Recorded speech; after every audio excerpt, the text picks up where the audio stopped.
Welcome to the Unholy Army Devlog number 8. My name is Dan Player McKinnon. This is an update of what I've been up to since the last devlog, obviously. So I'll boot up the level here and I'll just show you the changes. There's not a lot to report. Basically, last time we looked at this level, it was a wide open space. Getting around the back area here and getting to the front was nothing but a straight shot.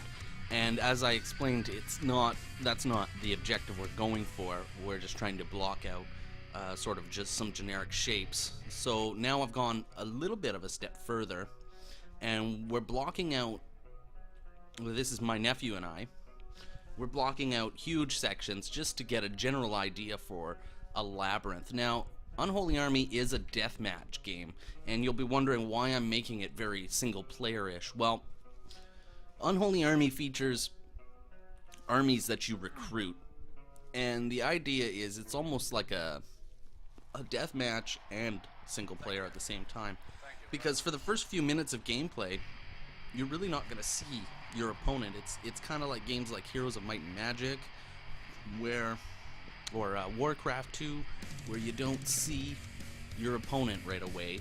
You don't know what he's up to, and really that's supposed to cause you a little bit of anxiety, because you don't know how much money he's made, or what kind of armies he's discovered, or how far he's gone along on the map, and maybe you've made some mistakes, and you don't know what mistakes he's made, so it gets pretty intense.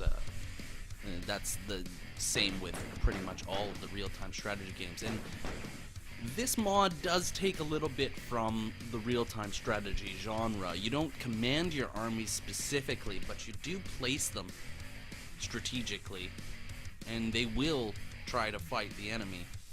Now, so this level is, you'll notice it's extremely undetailed. It's looking more or less pretty amateur.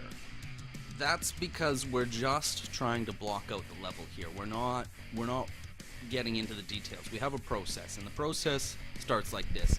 Jason and I, and any other map developers that want to join us, we're going to make a very, as we say, block out the levels.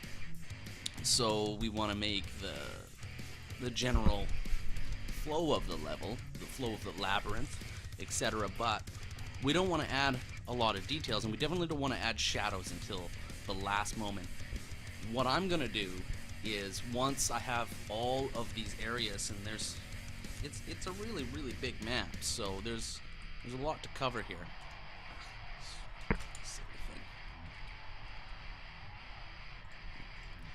I'll show you the entirety of the map. You see, that's a big arena, and the map is much larger than that. And like I said in the last video, it's not going to be this perfectly squarish layout. This is just so that to help us collaborate. And the idea is that these little circles are points of interest, which might include places where there's dwellings or power-ups, or even just a fun little area to mow down some bad guys and collect some money.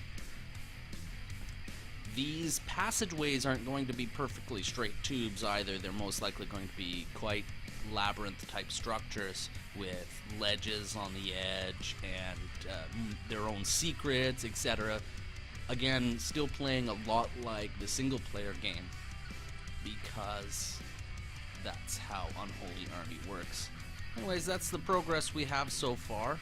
I'll explain more about the map development process, I guess, next time. And until then, I hope to talk to you about Unholy Army some more, and thanks for listening.